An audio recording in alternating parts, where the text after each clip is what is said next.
Ya, Udah hadir semua? ya.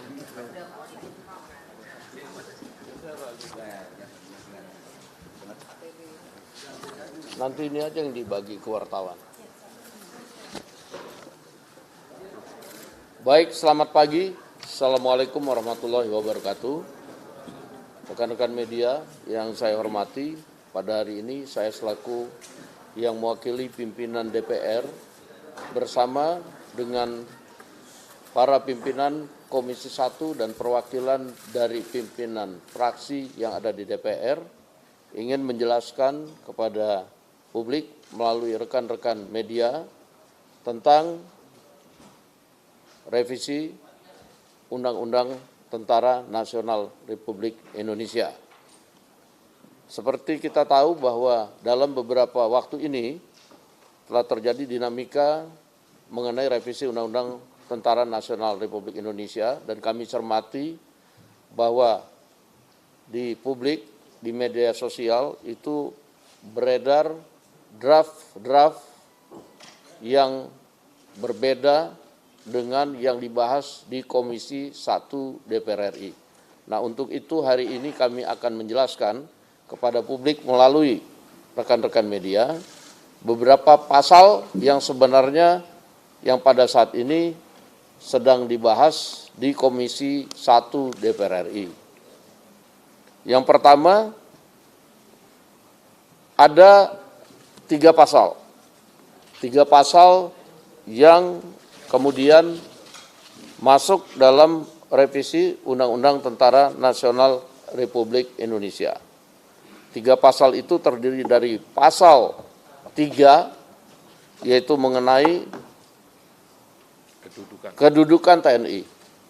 Jadi ini sifatnya internal, yaitu ayat 1 misalnya, dalam pengerahan dan penggunaan kekuatan militer, TNI berkedudukan di bawah Presiden. Itu tidak ada perubahan.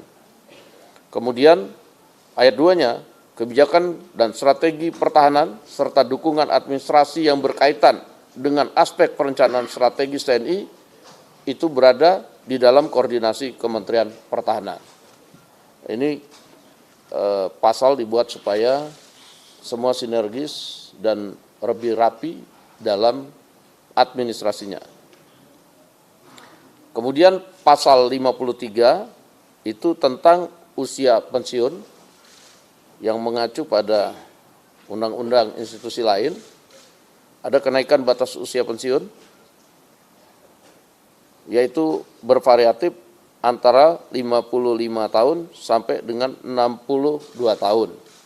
Dan ini perinciannya kita akan bagikan kepada teman-teman media sebentar lagi. Kemudian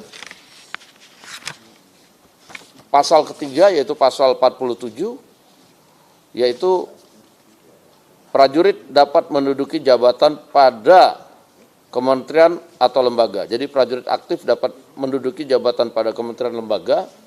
Pada saat ini sebelum direvisi ada 10, kemudian ada penambahan karena di masing-masing institusi di undang-undangnya dicantumkan, sehingga kita masukkan ke dalam revisi Undang-Undang TNI seperti Kejaksaan Agung misalnya, karena ada di situ Jaksa Agung Pidana Militer yang di Undang-Undang Kejaksaan itu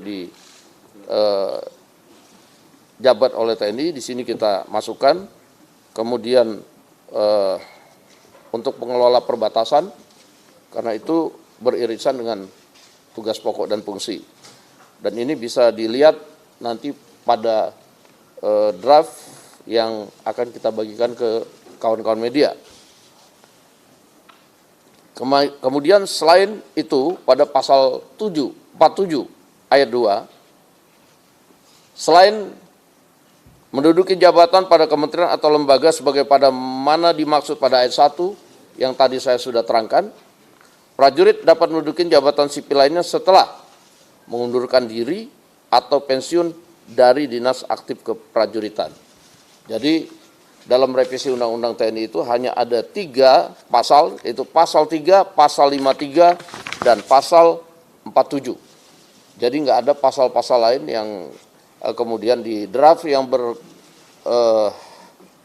beredar di media sosial itu saya lihat banyak sekali, dan kemudian kalaupun ada pasal-pasal yang sama yang kita sampaikan itu juga isinya sangat jauh berbeda. Demikian rekan-rekan media sekalian, sebentar nanti kita akan bagikan draft yang pada saat ini sedang direvisi di Komisi 1. Demikian dari saya. Mungkin ada tambahan Pak Utut selaku pimpinan Komisi 1. Silakan. Terima kasih Pak Dasko, Wakil Ketua DPR RI yang selalu ada